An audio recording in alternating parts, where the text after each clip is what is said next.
हाँ, तो नमस्कार दोस्तों। आज जो हमारा आज का कॉन्सेप्ट है, वो है मॉडलिंग का। और जैसा कि हम लोगों ने पिछले क्लास में भी डिस्कस किया था कि मॉडलिंग एक्चुअली में किसी भी प्रॉब्लम को हम किस तरीके से उसका सॉल्यूशन निकाल सकते हैं। तो हम सॉल्यूशन निकालने से पहले क्या करते हैं दोस्तों कि हम एक मॉडल क्रिएट करते हैं, और वो जो मॉडल होता है, वो मॉडल जो है कहीं न कहीं उस जो हमारी प्रॉब्लम होती है, उस प्रॉब्लम को किस तरीके से सॉल्व करें, उसका एक फ्रेमवर्क होता है। जैसा कि देखिए दोस्तों, यहाँ पे लिखा भी हुआ है कि modelling is anything that represent something else. Means क्या है कि वो सा जिससे किसी चीज़ को हम रिप्रेजेंट करें, या फिर रियल वर्ल्ड की कोई प्रॉब्लम हो, अगर हमारे पास उसका सॉल्यूशन हो तो वो सॉल्यूशन किस तरीके से हो रहा है, ठीक है? हम उसको किस तरीके से रिप्रेजेंट करें, यही मॉडलिंग है दोस्तों, ठीक है ना? तो ये तो एक रियल वर्ल्ड की बात हुई, ठीक है? लेकिन अगर हम इसी चीज़ को ऑब्जेक्ट ओरिएंटेड प्रोग्रामिंग में या ऑब्जेक्ट ओरिएंटेड मॉडलिंग या डिज़ाइन की बात करें, तो जो रियल वर्ल्ड में जिस तरीके से हम किसी प्रॉब्लम को सॉल्व करने के लिए एक मॉडल क्रिएट करते हैं, ठीक उसी तरीके से ऑब्जेक्ट ओरिएंटेड मॉडलिंग में भी हम क्या करते हैं कि जो हमने अभी तक आपको जितने भी हम लोग जो कॉन्सेप्ट, बेसिक कॉन्सेप्ट जो ऑब्जेक्ट ओरिएंटेड सिस्टम डिज़ाइन के अंदर हमें दिख रहे थे, वो जितने भी बेसिक कॉन्सेप्ट्स थे, जैसे कि हमारा ऑब्जेक्ट क्या होता है, हमारा क्लास क्या होता है, encapsulation, abstraction, information hiding, message binding, message passing, या फिर कोड बाइंडिंग, सॉरी, उसके अलावा इनकैप्सुलेशन और सारी चीज़ें, जितने भी फंडामेंटल चीज़ें थी, जो बेसिक कॉन्सेप्ट्स थे हमारे ऑब्जेक्ट ओरिएंटेड मॉडलिंग के या सिस्टम डिज़ाइन के, तो किस तरीके से हम इन सारे कॉन्सेप्ट्स का यूज़ करके किसी भी प्रॉब्लम को सॉल्व करते हैं। क्योंकि दोस्तों एक चीज़ याद रखिए कि हमारी प्रोग्रामिंग जो है वो केवल और केवल प्रॉब्लम सॉल्विंग, यानी कि प्रॉब्लम को सॉल्व करने के लिए बनाई जाती है। ठीक है दोस्तों? तो अगर रियल लाइफ में हमारे कोई भी प्रॉब्लम आती है, तो हम कोई ना कोई एक जो भी सॉल्यूशन निकालते हैं, एक स्टेप बाय स्टेप उसका एक वर्किंग होता है कि इस तरीके से स्टेप बाय स्टेप अगर हम काम करेंगे तो हमारे इस प्रॉब्लम का सॉल्यूशन निकल जाएगा।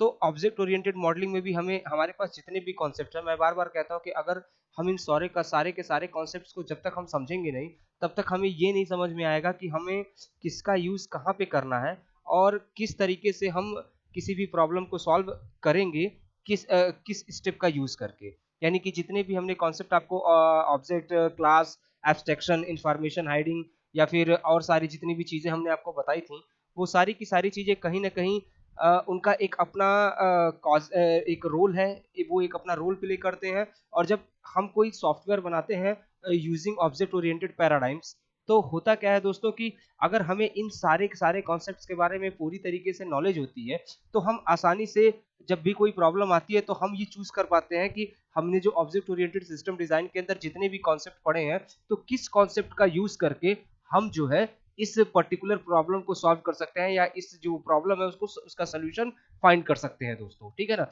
जैसा कि देखिए यहाँ पे लिखा भी हुआ है ऑब्जेक्ट ओरिएंटेड मॉडलिंग के अंदर कि uh, intention of object oriented modeling and design is to learn how to apply object oriented concepts to all stages of the software development life cycle. ठीक है? Object oriented modelling and design is a way of thinking about problem using models organized around real world concepts. ठीक है दोस्तों? तो कुल मिला जुला के अगर आपको ये डिफिनीशन दिख रही है, तो बस ये मॉडलिंग हमें ये बताता है, मेन जो मकसद है मॉडलिंग का, वो एक किसी भी प्रॉब्लम को जब हम किसी भी प्रॉब्लम का जब हम सॉल्यूशन फाइंड करते हैं, तो उसको फाइंड करने में जो हम जो जो कॉन्सेप्ट्स का हम यूज कर रहे हैं, तो उसका हम एक जो आर्किटेक्चर क्रिएट करते हैं, वही आर्किटेक्चर हमारा मॉडलिंग होता है दोस्तों। ठीक है? अब आते हैं दोस्तों पर्पस ऑफ मॉडलिंग पे। तो अगर पर्पस ऑफ मॉडलिंग की बात करें दोस्तों, तो आपको दिख रहा होगा 4 टाइप के इसकी जो पर्पस है, यानी कि इनका मोटो क्या है, कि मॉडलिंग हम यूज़ क्यों करते हैं। तो अगर हम देखेंगे तो इसमें लिखा हुआ है testing a physical entity before building it. मतलब कि किसी भी चीज़ को बनाने से पहले हम उसको, अगर हमने उसका एक मॉडलिंग किया हुआ है, तो हम उसको बनाने से पहले ही टेस्ट कर सकते हैं कि ये हमारा मॉडल करेक्ट है कि नहीं है। अगर सपोज कीजिए कि अगर हमने मॉडल बना लिया और बनाने के बाद हमें ये पता चलता है कि हमारा जो वो मॉडल है वो मॉडल इनकरेक्ट है, ठीक है, यानी जो हमने जो डिजाइन किया है, वो जो सॉफ्टवेयर जो बनाया है वो इनकरेक्ट है, तो फिर हमारा सारी मेहनत, हमारा सारा पैसा, सब कुछ लॉस हो जाएगा। लेकिन अगर हमने सबसे पहले एक प्रोटोटाइप बनाया, एक मॉडलिंग बनाई, और उसके बाद से फिर हमने उसको टेस्ट किया, और वो हमारे यानी कि जो यूजर की जो रिक्वायरमेंट है, उस रिक्वायरमेंट पे अगर वो मॉडल सक्सेसफुल बैठता है, देन उसके बाद से अगर हम उस सॉफ्टवेयर को बनाते हैं तो उसमें एरर के चांसेस बहुत कम होते हैं, और अगर थोड़ा बहुत एरर होता है तो हम उसको आसानी से मॉडिफाई कर सकते हैं। लेकिन अगर पूरे का पूरा सॉफ्टवेयर ही गलत बन गया तो फिर हम उसको क्या मॉडिफाई करेंगे, ठीक है दोस्तों। तो मॉडलिंग हमें कहीं ना कहीं सॉफ्टवेयर डेवलपमेंट में एक काफी हेल्पफुल रहता है। दूसरा अगर हम देखें तो कम्युनिकेशन विद कस्टमर, यानी कि मॉडलिंग जब हम तैयार करते हैं तो देखिए दोस्तों, हम जितना कुछ भी जो भी तैयार करते हैं वो सब कस्टमर के लिए तैयार करते हैं, ठीक है दोस्तों। तो जिस कस्टमर की जो भी रिक्वायरमेंट होती है, तो हम मॉडल, जब उसने हमें रिक्वायरमेंट बताई तो हमने क्या किया, सबसे पहले उसका एक प्रोटोटाइप, उसका एक मॉडल क्रिएट किया, और वो मॉडल जो है हमने कस्टमर को दिखाया। अब कस्टमर अगर उससे सेटिस्फाई है दोस्तों, तो देन हम उस मॉडल को रियल वर्ल्ड में उसको इम्प्लीमेंट करेंगे। अदरवाइज हम उस, अगर कस्टमर को उसमें लगता है कि नहीं ये कुछ प्रॉब्लम्स है, तो हम दोबारा से उस मॉडलिंग में चेंज करेंगे। विजुअलाइजेशन, यानी कि हम उसको देख सकते हैं बनाने से पहले कि कहाँ कहाँ हम इसको इम्प्लीमेंट करके देख सकते हैं, कहाँ कहाँ इम्प्लीमेंट कर सकते हैं।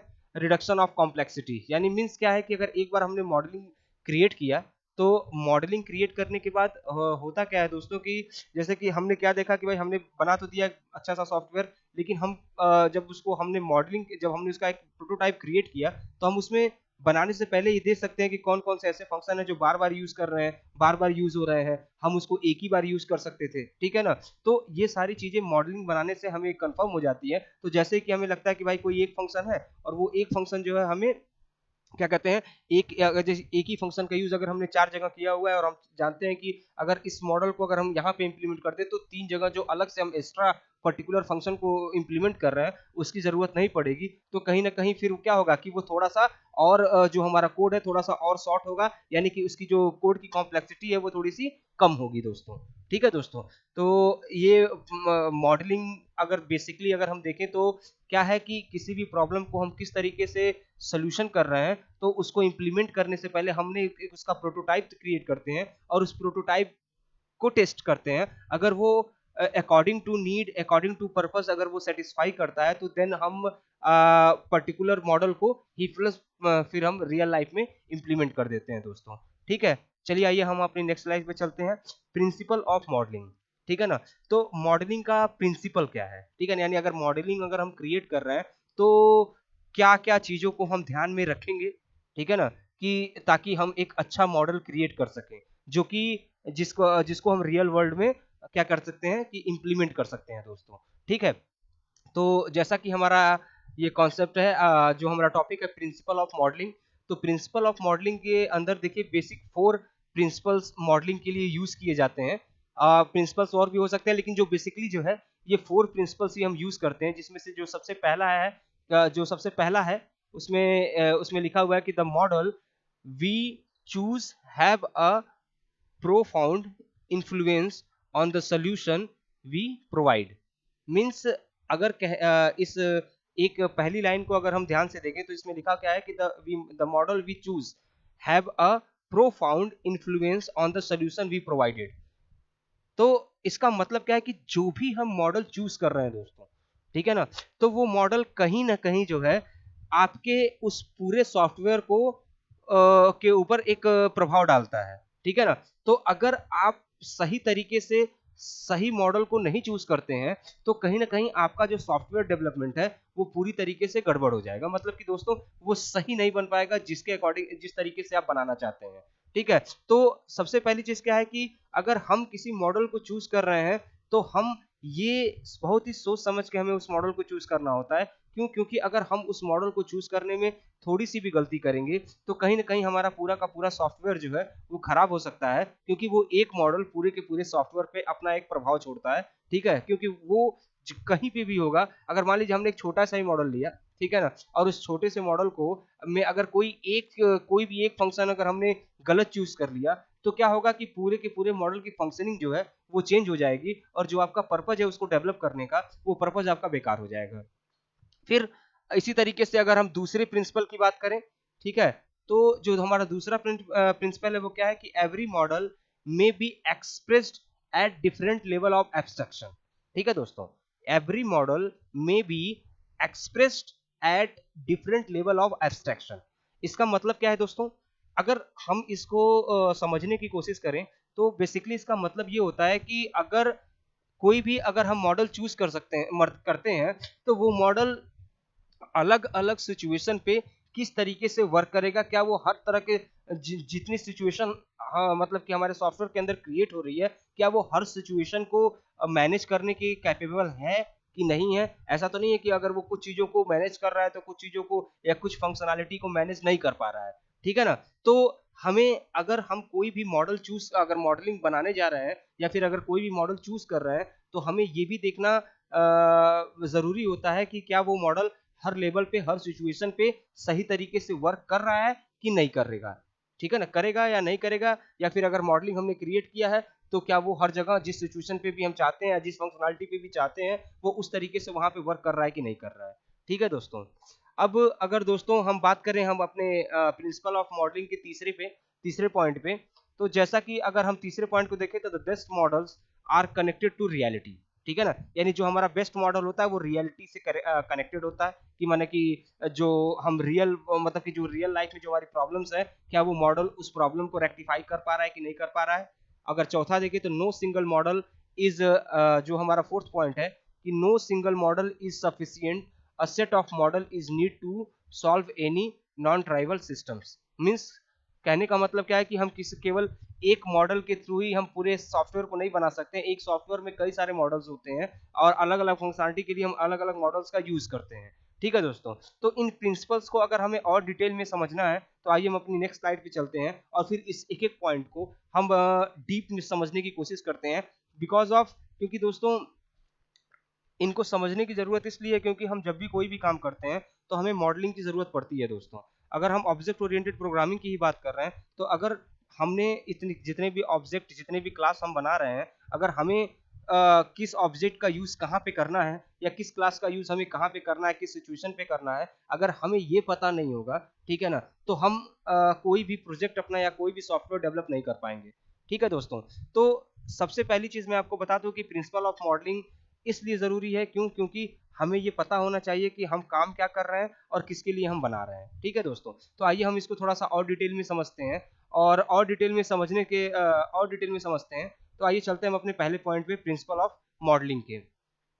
तो दोस्तों जो हमारा पहला पॉइंट है प्रिंसिपल ऑफ मॉडलिंग, तो जो वो क्या था कि the model we can choose have a profound influence on the solution we provided. ठीक है ना, तो जैसा कि इसको अदर वर्ड में कहा गया है कि चूज योर मॉडल वेल।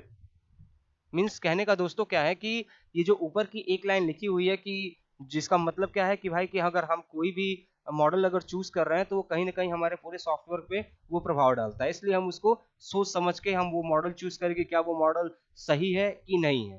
तो उसी चीज को जैसा कि अदर वर्ड में उसने बताया है कि चूज योर मॉडल वेल, मतलब कि आप सही तरीके का मॉडल चूज करें जो कि आपकी प्रॉब्लम को सॉल्व करने में हेल्पफुल हो, ना कि आपकी प्रॉब्लम को और ज्यादा कॉम्प्लेक्स बना दे।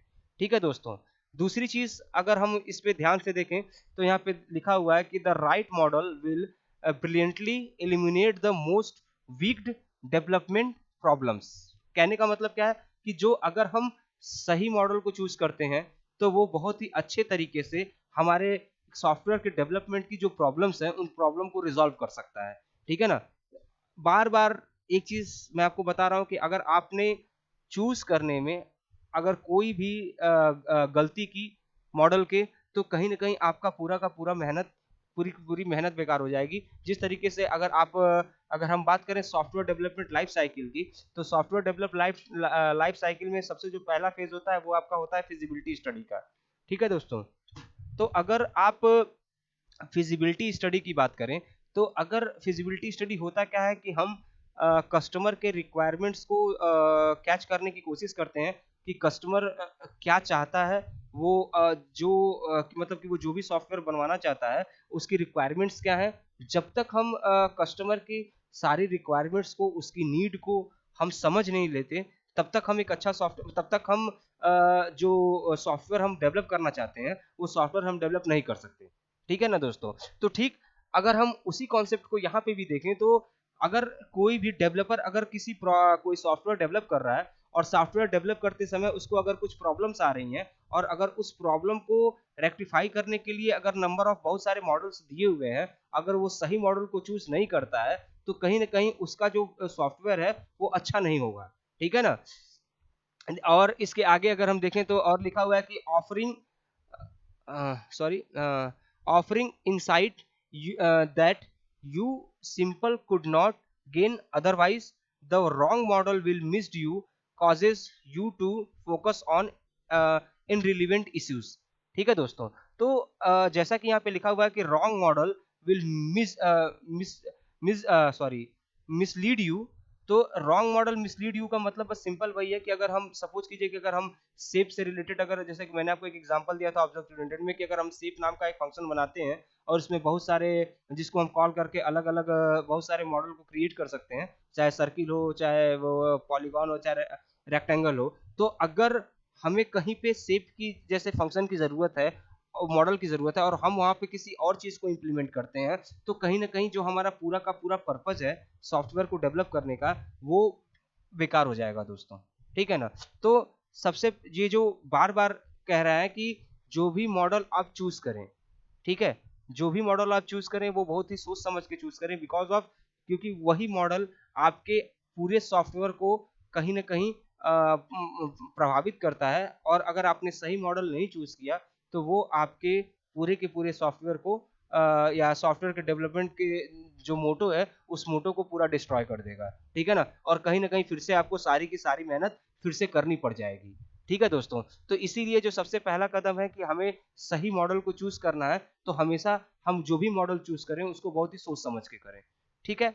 तो आइए हम अपने जैसा कि देखिए इसी पहले में ही कुछ चीजें और लगी हुई हैं कि if you would built a system throws a eyes of, अगर आप जैसे कि सॉफ्टवेयर डेवलपमेंट में दोस्तों आप जानते हैं कि सबका अपना अलग अलग रोल होता है, एक टीम होती है और वो टीम अपने अकॉर्डिंग काम को करती है। ठीक है ना दोस्तों? तो हर बंदा उस टीम में, जैसे कोई डाटाबेस का बंदा है, कोई स्ट्रक्चर एनालिस्ट करता है, कोई ऑब्जेक्ट ओरिएंटेड डेवलपर है। ठीक है? तो हर बंदा जो है अकॉर्डिंग टू वर्क वो अपने अपने काम के हिसाब से अपने अपने मॉडल को चूज करेगा। ठीक है दोस्तों? तो जैसे कि इसमें एक एग्जांपल लिखा हुआ है कि अगर डाटाबेस डेवलपर है तो वो किस पे फोकस करेगा कि एंटिटी रिलेशनशिप पे, model that model that push behaviour into triggers and stored procedures. ठीक है? इसी तरीके से अगर वो स्ट्रक्चर्ड एनालिस्ट है तो वो किस पे फोकस करेगा कि model that are algorithmic centric with data flow from process to process. Means क्या है कि जितना जो भी हमारा मॉडल जो एल्गोरिथम्स हमने इम्प्लीमेंट किया है क्या वो डाटा को प्रोसेस करने में कैपेबल है कि नहीं। ठीक है ना? अगर हम एक ऑब्जेक्ट ओरिएंटेड डेवलपर के अकॉर्डिंग देखें तो वो क्या फोकस करता है कि a system whose architecture is centered around the sea of classes and the pattern of interaction that direct how those class work together। ठीक है? तो जिस तरीके से मतलब आप देख रहे हैं कि अगर एक सॉफ्टवेयर डेवलपर, अगर हम कोई सॉफ्टवेयर बना रहे हैं और उसमें एक टीम काम कर रही है और उस टीम के हर बंदे का अपना अपना वर्क है, तो अगर वो डाटाबेस डेवलपर है तो वो अकॉर्डिंग टू नीड जो उसका वर्क है उसके अकॉर्डिंग वो मॉडल को चूज करेगा। ठीक है ना? अगर वो स्ट्रक्चर्ड एनालिस्ट है तो वो मॉडल के स्ट्रक्चर के अकॉर्डिंग जो प्रोसेस टू प्रोसेस कम्युनिकेशन हो रहा है कि नहीं हो रहा है वो सारी चीजों को उसके अकॉर्डिंग वो मॉडल को चूज करेगा। अगर ऑब्जेक्ट ओरिएंटेड डेवलपर है तो वो उस तरीके के मतलब कि वो ये चेक करेगा कि या देखेगा कि जितने भी क्लास जो हम बना रहे हैं, जो उसके पैटर्न्स हैं वो क्या आपस में वर्क सही तरीके से कर रहे हैं कि नहीं कर रहे हैं। ठीक है ना? तो सही तरीके से वर्क करें तो वो उसके लिए कौन सा मॉडल चूज कर सकता है। ठीक है ना? या कौन सा मॉडल बना सकता है। ठीक है? तो कहीं ना कहीं दोस्तों आप ये जान लीजिए, चाहे आप अगर आप सॉफ्टवेयर डेवलप कर रहे हैं और आप किसी भी फील्ड में हैं तो आपको एक चीज ध्यान देने की जरूरत है कि भाई आप अगर आप जिस भी मतलब अगर एक सॉफ्टवेयर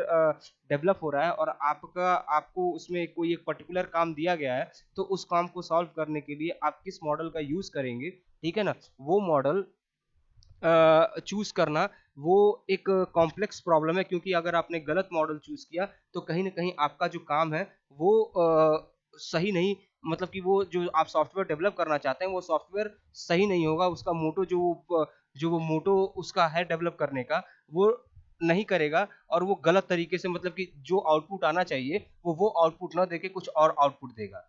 ठीक है दोस्तों, तो इसलिए मॉडल चूज करना काफी इंपॉर्टेंट है, और इसके बारे में आपको विशेष ध्यान देना चाहिए। ठीक है दोस्तों, इसके बारे में आपको विशेष ध्यान देना चाहिए।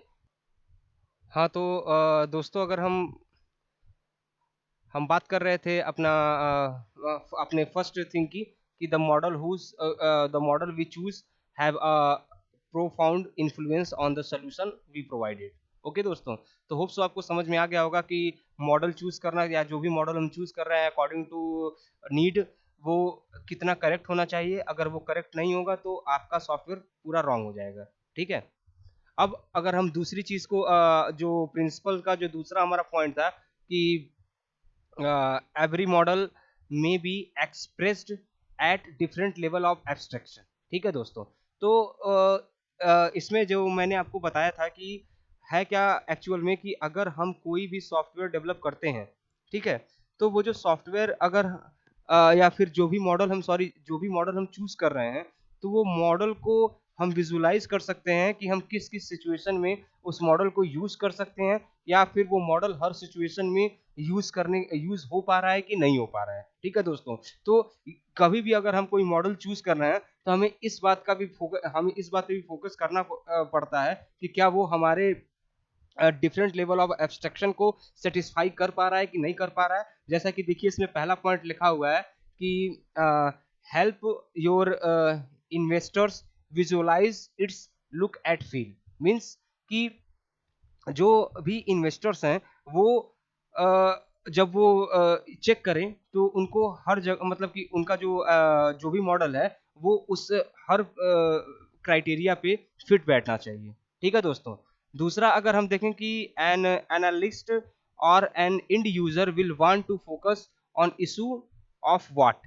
ठीक है ना, मतलब कि अगर हम दूसरे की बात करें कि जो हमारा पर्पज है प्रिंसिपल ऑफ मॉडलिंग का, तो ये जो क्या कहते हैं कि ये भी होना चाहिए कि जो इंड यूजर है वो जो उसके इशू है, क्या वो इश्यूज पे वो सारे जो मतलब कि जो यूजर है इंड यूजर, उसको जितने इश्यूज हैं उन सारे इशू को फोकस करके ये सॉफ्टवेयर ये मॉडल बनाया गया है कि नहीं बनाया गया है, कि ये जो मॉडल है वो सारे के सारे प्रॉब्लम पे फोकस कर रहा है कि नहीं कर रहा है यूजर के। ठीक है दोस्तों, उसके साथ साथ जो हमारा तीसरा पॉइंट लिखा हुआ है कि a developer will want to focus on issue of how. ठीक है ना, कि और इस जो हमारा जो मॉडल होता है वो ये भी मतलब कि इस मॉडल के थ्रू जो हमारा डेवलपर होता है वो भी मतलब कि अपने हर इशू के ऊपर फोकस कर पाता है आसानी से। मीन्स कहने का मतलब क्या है कि दोस्तों जो भी हम मॉडल चूज कर रहे हैं, ठीक है ना, वो मॉडल जो है कहीं ना कहीं आपके सारे प्रॉब्लम मतलब कि जितनी भी सिचुएशन है वो सारी सिचुएशन पे लाई कर रहा है कि नहीं कर रहा है। ठीक है, दूसरी चीज है कि अगर जो एंड यूजर है उसका जो जो इश्यूज हैं, जितने भी इश्यूज हैं, क्या जो हमने मॉडल सेलेक्ट किया है वो सारे के सारे इश्यूज पे फोकस कर रहा है कि नहीं कर रहा है। ठीक है, और अगर डेवलपर किसी इशू पे फोकस करना चाह रहा है तो वो मॉडल किस तरीके से उस प्रॉब्लम पे फोकस कर रहा है। ठीक है ना, तो हमें इन सारी बातों को ध्यान में रखते हुए हमें अपना जो पर्टिकुलर जो भी हम सॉफ्टवेयर बना रहे हैं उस सॉफ्टवेयर को मतलब अगर हम इन सारी चीजों पे फोकस करें तब जाके हम एक करेक्ट मॉडल को चूज कर सकते हैं।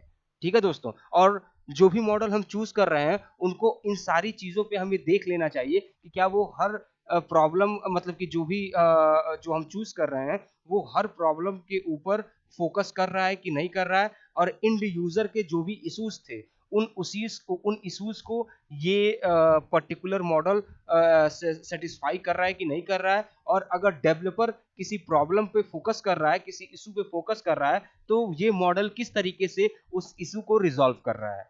ठीक है दोस्तों, तो ये प्रिंसिपल ऑफ मॉडलिंग का दूसरा पॉइंट था। आइए हम तीसरे पॉइंट पे चलते हैं, और जो कि लिखा हुआ है कि the best model are connected to reality.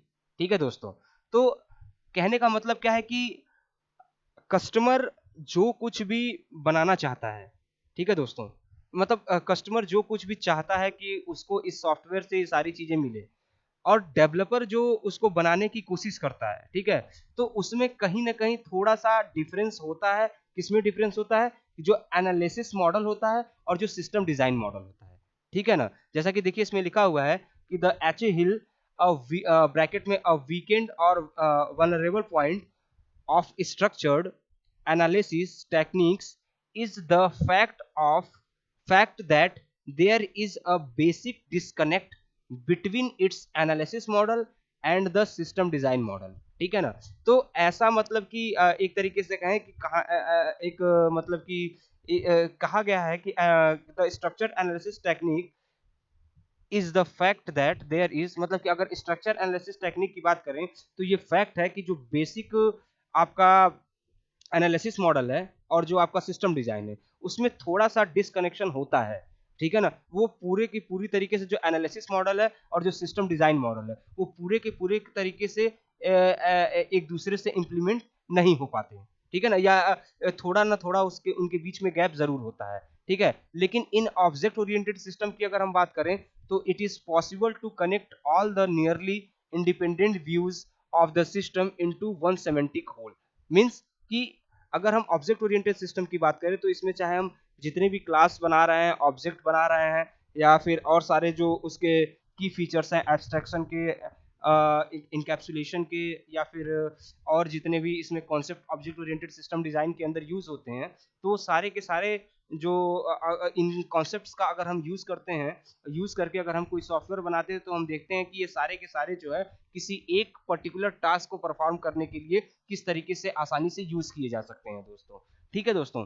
तो ये था आपका the best model are connect, मतलब कि अगर हम बात करें कि वो मॉडल, अगर प्रिंसिपल ऑफ मॉडल की बात करें तो अगर हम कोई मॉडल बना रहे हैं दोस्तों तो हमें ये फोकस करने की, हमें ये भी ध्यान रखने की बहुत ज़रूरत होती है कि क्या जो हम मॉडल बना रहे हैं वो रियलिटी में उसका इम्प्लीमेंटेशन हो पा रहा है कि नहीं हो पा रहा है। ठीक है ना। ऐसा तो नहीं है कि हमारा एनालिसिस मॉडल कुछ और है और सिस्टम डिजाइन मॉडल कुछ और है। ठीक है दोस्तों। तो इसका भी हमें विशेष ध्यान देना होता है। और जो हमारा चौथा पॉइंट है कि no single model is sufficient, a set of model is needed to solve any non travel system। ठीक है दोस्तों। तो कहने का मतलब क्या है कि अगर आप एक बड़ा सॉफ्टवेयर बना रहे हैं तो किसी एक मॉडल के थ्रू आप उस सारे प्रॉब्लम को या उसकी सारी फंक्शनैलिटी को नहीं क्रिएट कर सकते। ठीक है ना। तो उसमें हम क्या करते हैं कि हम अलग अलग मॉडल्स को चूज करते हैं और फिर हम उनको कंबाइन करते हैं, असेंबल करते हैं एक दूसरे के साथ। ठीक है। जैसा कि देखिए इसमें लिखा हुआ है कि to understand the architecture of such a system, you need several complementary and interlocking views। Okay, a user case view, तो यूजर केस व्यू के अंदर अगर हम देखें तो क्या लिखा हुआ है कि exposing the requirement of the system. ठीक है ना। अगर हम डिजाइन व्यू के हिसाब से देखें तो capturing the vocabulary of the problem space and the solution space. ठीक है ना। तो कहने का मतलब क्या है कि ये जो हमारा, अगर हम प्रिंसिपल ऑफ मॉडलिंग में जो हमारा ये लास्ट टॉपिक है कि no single model is sufficient, तो ये कहीं ना कहीं सही है कि देखिए हम एक ही मॉडल में पूरे के पूरे सिस्टम के या एक कॉम्प्लेक्स सॉफ्टवेयर के हर फंक्शनैलिटी को इम्प्लीमेंट नहीं कर सकते हैं या हर प्रॉब्लम का सोल्यूशन नहीं निकाल सकते हैं। ठीक है ना। तो हमें कहीं ना कहीं दोस्तों एक से ज्यादा मॉडल की जरूरत पड़ती है किसी एक सॉफ्टवेयर को डेवलप करने के लिए, और उसके अलग अलग सिचुएशंस और अलग अलग फंक्शनैलिटी या अलग अलग प्रॉब्लम के टास्क को परफॉर्म करने के लिए या उसको उसका सोल्यूशन निकालने के लिए हमें एक से ज्यादा मॉडल्स की जरूरत पड़ती है। अब ये चीज हमें डिसाइड करनी है कि कौन कौन से मॉडल को हम चूज करेंगे और किस तरीके से हम उसको आपस में कंबाइन करेंगे। ठीक है दोस्तों। तो कहने का मतलब क्या है कि अगर आप ऑब्जेक्ट ओरिएंटेड प्रोग्रामिंग कर रहे हैं या फिर आप कोई भी पैराडाइम्स का यूज कर रहे हैं, इंपरेटिव, फंक्शनल, लॉजिकल या ऑब्जेक्ट ओरिएंटेड, तो उन सब में कहीं ना कहीं हम एक मॉडल क्रिएट करते हैं। ठीक है। और वो जो मॉडल क्रिएट करते हैं उसी मॉडल के अकॉर्डिंग हम सॉफ्टवेयर को डेवलप करते हैं। ठीक है। तो हमें देखने वाली, हमें जो ध्यान देने वाली बात हमें ये होती है कि जितने भी मॉडल्स को हम चूज कर रहे हैं क्या वो मॉडल्स जो है वो हमारे प्रॉब्लम को सॉल्व कर पा रहे हैं कि नहीं कर पा रहे हैं। ठीक है दोस्तों। अगर वो हमारी प्रॉब्लम को सॉल्व कर पा रहे हैं तो ठीक है, और नहीं सॉल्व कर पा रहे हैं तो फिर हमें दूसरा कौन सा मॉडल हम चूज करें कि वो हमारी प्रॉब्लम को सॉल्व कर सके। क्यों? क्योंकि भाई मैं बार बार कह रहा हूं कि ऑब्जेक्ट ओरिएंटेड सिस्टम डिजाइन में एक से ज्यादा कॉन्सेप्ट्स हैं, ठीक है ना। कई सारे ऑब्जेक्ट का भी कॉन्सेप्ट है, क्लास का भी कॉन्सेप्ट है, एब्स्ट्रैक्शन का भी है, इनहेरिटेंस का भी है, आपका इनकैप्सुलेशन का है, मैसेज बाइंडिंग का है, सॉरी कोड बाइंडिंग का है, मैसेजिंग का है, ठीक है ना। तो कहीं ना कहीं अगर हमें सारे के सारे कॉन्सेप्ट के बारे में समझ में ये समझ है, ये हम उस सारे कॉन्सेप्ट को अगर हम समझ रहे हैं कि किस कॉन्सेप्ट का यूज करके हम किस तरह की प्रॉब्लम को रिजॉल्व कर सकते हैं, तब हम जब हम इन सारी चीजों को समझेंगे तब जाके हम कहीं ना कहीं एक परफेक्ट मॉडल को चूज कर पाएंगे।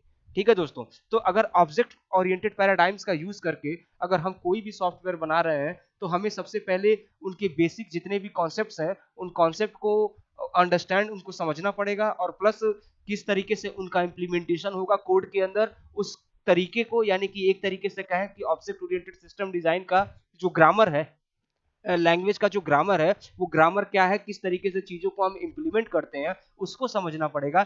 देन उसके बाद से फिर जाके हमको अगर हमें कोई सॉफ्टवेयर डेवलप करने को मिलता है तो फिर हम चूज कर पाएंगे कि किस जगह पे किस मॉडल का यूज करें ताकि हम एक सक्सेसफुल सॉफ्टवेयर बना सकें और यूजर की जितनी भी इश्यूज हैं उनको रेक्टिफाई कर सकें और उनको रिमूव कर सकें। ठीक है दोस्तों, तो ये मॉडलिंग का हमारा कॉन्सेप्ट है, और मॉडलिंग एक तरीके से काफी जरूरी है। तो दोस्तों इस तरीके से ये मॉडलिंग का कॉन्सेप्ट होप सो आपको समझ में आया होगा। तो आइए अब हम चलते हैं कि अपने नेक्स्ट स्लाइड पे, और जो हमारी नेक्स्ट स्लाइड है वो इम्पोर्टेंस ऑफ मॉडलिंग, ठीक है ना, कि मॉडलिंग के इम्पोर्टेंस क्या हो सकते हैं। तो अभी तक दोस्तों जितना भी हम लोगों ने देखा पढ़ा, उससे हमें एक चीज तो समझ में आ गया कि अगर हम किसी भी प्रॉब्लम को का सलूशन फाइंड करने की कोशिश कर रहे हैं तो हमें मॉडलिंग की जरूरत तो पड़ेगी पड़ेगी, बिकॉज ऑफ किसी भी बड़ी प्रॉब्लम को हम तब तक सॉल्व नहीं कर सकते जब तक हम उसके किस तरीके से सॉल्व होगा उसके बारे में उसके बारे में अगर हमने कुछ सोचा ना हो या फिर कुछ स्टेप्स ना क्रिएट किए हो। ठीक है दोस्तों, तो मॉडलिंग और जो हमने प्रिंसिपल ऑफ मॉडलिंग देखा, प्रिंसिपल ऑफ मॉडलिंग हमें ये बताता है कि हमें किस तरीके का मॉडल क्रिएट करना है, मॉडल कैसे क्रिएट करेंगे, मॉडल को कैसे चूज करना है कि वो हमारे गोल को सेटिस्फाई कर सके। ठीक है दोस्तों, तो ये जो सारी चीजें थी कहीं ना कहीं ये काफी इंपॉर्टेंट है, ठीक है ना। और मॉडलिंग के अंदर अगर हम बात करें तो ये जो कॉन्सेप्ट है मॉडलिंग का, ये हर जगह पे हर पैराडाइम्स के अंदर काफी इंपॉर्टेंट है, ठीक है ना। क्योंकि चाहे आप किसी भी पैराडाइम्स का यूज करें, विदाउट मॉडलिंग आपको कहीं ना कहीं आपको मॉडलिंग करनी ही पड़ेगी, ठीक है ना। अगर आप मॉडलिंग पहले नहीं क्रिएट करते हैं तब तक आप एक अच्छा सॉफ्टवेयर चाहे किसी भी पैराडाइम्स का यूज करें आप उसको नहीं बना सकते। ठीक है दोस्तों, तो आइए इसके कुछ इंपॉर्टेंस है, हम उसके इंपॉर्टेंस को देखते हैं कि मॉडलिंग के इंपॉर्टेंस क्या है। वो वैसे तो हम लोगों ने इतनी देर से हम मॉडलिंग के बारे में डिस्कस कर रहे हैं तो आपको समझ में आ ही गया होगा कि किसी भी चीज को करने के लिए मॉडलिंग कितना ज्यादा इंपॉर्टेंट है, ठीक है ना। तो आइए हम उसके कुछ पॉइंट्स हैं उन पॉइंट पे हम फोकस करते हैं और देखते हैं कि मॉडलिंग कितना इंपॉर्टेंट है। ठीक है दोस्तों, तो जो हमारा पहला पॉइंट है दोस्तों वो है modelling help us to visualize a system as it is और as we want to be. Means modelling जो है, अगर इस एक लाइन को समझने की कोशिश करें तो हमें समझ में आएगा कि जो मॉडलिंग है वो हमें हेल्प करती है विजुअलाइज करने में कि कोई सिस्टम कैसा है या उसे कैसा काम करना चाहिए। ठीक है दोस्तों, तो हम अगर किसी सिस्टम को डेवलप कर रहे हैं, ठीक है ना, तो वो क्या काम करेगा या उसे कैसा काम करना चाहिए, ये टोटल उस मॉडल के ऊपर डिपेंड करेगा जो मॉडल हम चूज करेंगे या जो मॉडल हम इंप्लीमेंट करेंगे।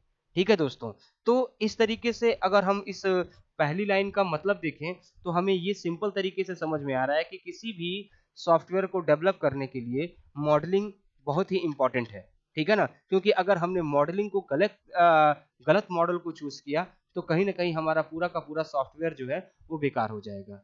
ठीक है दोस्तों, दूसरे अगर इसके इम्पोर्टेंस की बात करें तो जैसा कि लिखा हुआ है कि modelling permit us to specific specify the structure और बिहेवियर ऑफ अ सिस्टम।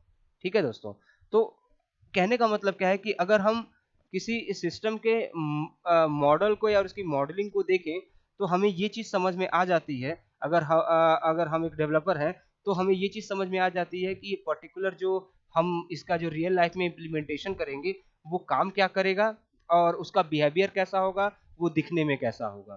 ठीक है दोस्तों, तो मॉडलिंग कहीं न कहीं हेल्पफुल होता है किसी पर्टिकुलर सिस्टम के बिहेवियर को और उसके स्ट्रक्चर को दिखाने में, ठीक है ना? ताकि हम समझ सकें कि जो रियल लाइफ में जब हम इस सॉफ्टवेयर को इम्प्लीमेंट करेंगे, तो वो किस तरीके से वर्क करेगा। ओके दोस्तों? जो हमारा चौथा पॉइंट है दोस्तों, वह है modelling give us a template that guides us in constructing a system. ठीक है म तो जैसा कि मैं बार-बार आपसे कह रहा हूँ कि जो हमारा मॉडलिंग है, जो भी हम मॉडल को क्रिएट कर रहे हैं, ठीक है ना?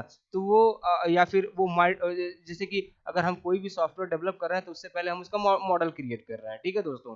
तो वो मॉडल ही हमें गाइड करेगा कि किस तरीके से हम उस पर्टिकुलर सॉफ्टवेयर को, अगर जब हम रियल लाइफ में उसको इम्प्लीमेंट करने की बात आएगी, तो हम उस मॉडल को ही देख के हम उसको इम्प्लीमेंट करेंगे। क्यों? क्योंकि जब हमने अगर सपोज कीजिए अगर अब यूजर ने हमें कोई मॉडल बनाने को बोला है, ठीक है ना? और अगर वो मॉडल हमने अगर कुछ मतलब सॉरी अगर यूजर ने हमें कोई सॉफ्टवेयर बनाने के लिए बोला है और हम उस सॉफ्टवेयर को अगर बना रहे हैं, तो उस सॉफ्टवेयर को बनाते-बनाते अगर हमने उस सॉफ्टवेयर को ऐसा तो नहीं है कि हम सीधे फाइनल फेज में सॉफ्टवेयर को बना के रख देंगे, ठीक है ना? हम क्या करेंगे, पहले एक मॉडल क्रिएट करेंगे और उस मॉडल को जब हम कस्टमर को दिखाएँगे तो वो कस्टमर अगर उस मॉडल में कुछ कमी है तो वो हमें बताएगा, तो हम क्या करेंगे कि उस कमी को फिर से उस मॉडल में चेंज कर देंगे और फिर से उस कस्टमर को दिखाएँगे, ठीक है ना? अगर कस्टमर ने उस मॉडल को ओके कर दिया, देन हम क्या करेंगे कि वो जो मॉडल हमने जो हर प्रॉब्लम को ध्यान में रखते हुए बनाया है कि कहाँ पे कौन-सी कॉन्सेप्ट को रखना है,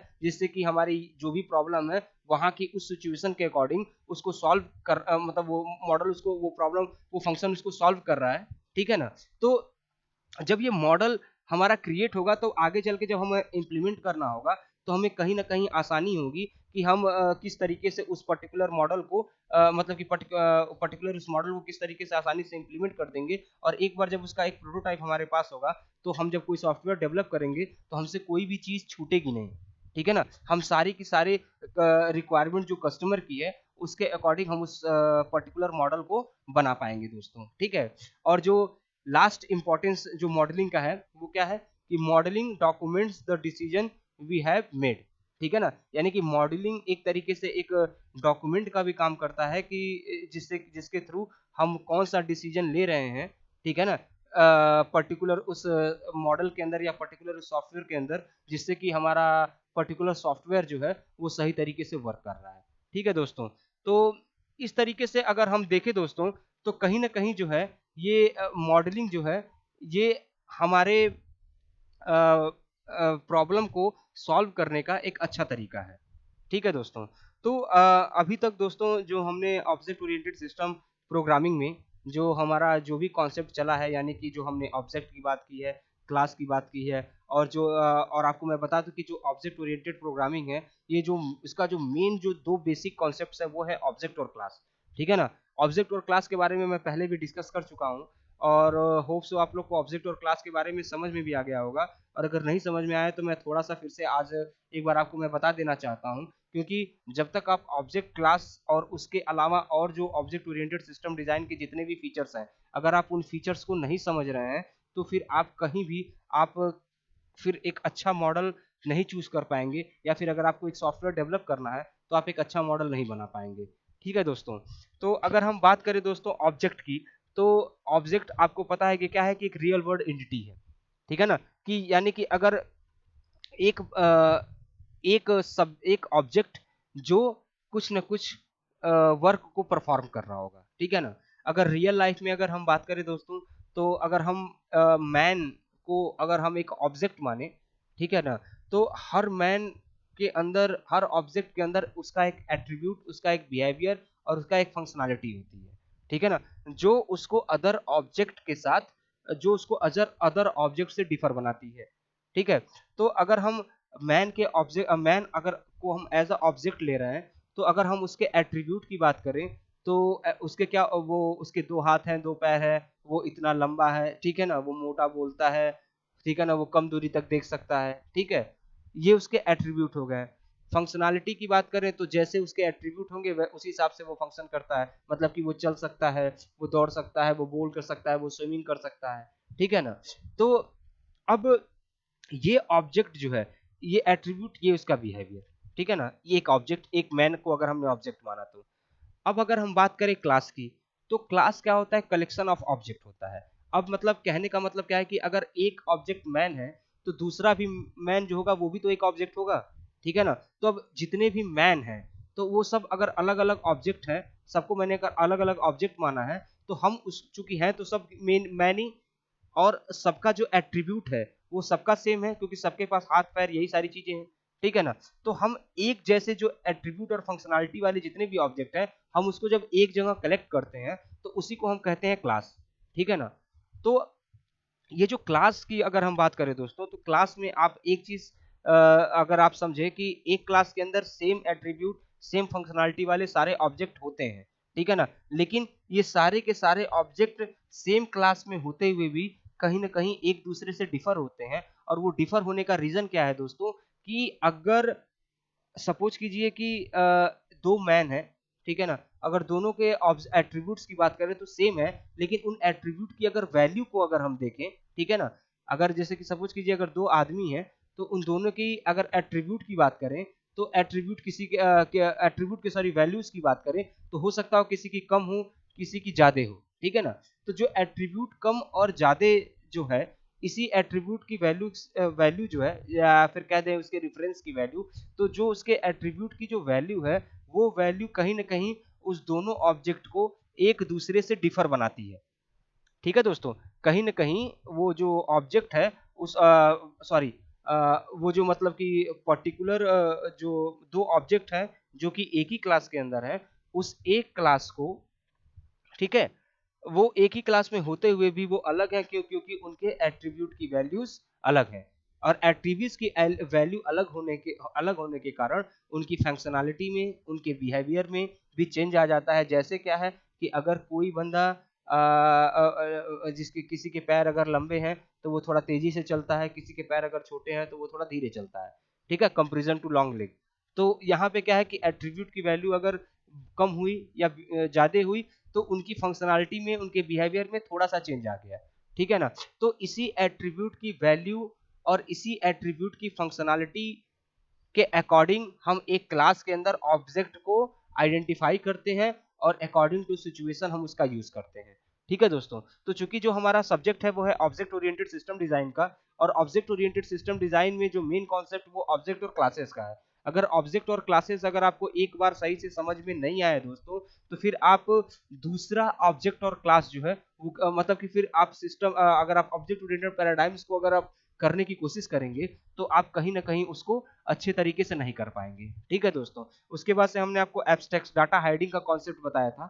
डाटा हाइडिंग के कॉन्सेप्ट में भी मैंने आपको बताया था कि किस तरीके से आप जो फंक्शनैलिटी चाहते हैं यूजर को शो करना, वो फंक्शनैलिटी आप शो कर पाते हैं, और जिस फंक्शनैलिटी को चाहते हैं कि यूजर को शो ना हो, आप उसको हाइड कर सकते हैं, ठीक है ना? तो जहां पे भी इस तरह की सिचुएशन की जरूरत होगी, वहां पे आप इंफॉर्मेशन हाइडिंग का कॉन्सेप्ट यूज कर लेंगे, ठीक है ना? पॉलीमॉर्फिज्म की हमने बात की थी। हमने बताया था कि अगर हमने एक फंक्शन बनाते हैं तो किस तरीके से उसी फंक्शन को अलग अलग सिचुएशन में हम कॉल करके उसका यूज कर सकते हैं। हमने इनहेरिटेंस की बात की थी। हमने देखा था कि किस तरीके से जो सब क्लास है वो सुपर क्लास की प्रॉपर्टी को किस तरीके से इनहेरिट करता है, यूज करता है। मैंने उसका एक एग्जांपल भी आपको बताया था कि एक व्हीकल क्लास बनाते हैं, उसमें कुछ फंक्शनैलिटी हम लिख देते हैं, जैसे ब्रेक, ऑयल, ठीक है ना? अब चाहे, और उसके बाद से फिर हम उसके नीचे हमने बस क्लास बनाया, ट्रक क्लास बनाया और कार क्लास बनाया। तो ये जो सब क्लास है, ये कहीं ना कहीं जब उनको व्हीकल क्लास जो कि उसका सुपर क्लास है, उसके फंक्शनैलिटी को यूज करने की जरूरत पड़ेगी, तो कहीं ना कहीं उसको फिर से न बना के वो अपने ऊपर यानी सुपर क्लास से उसको इनहेरिट कर लेंगे दोस्तों, ठीक है?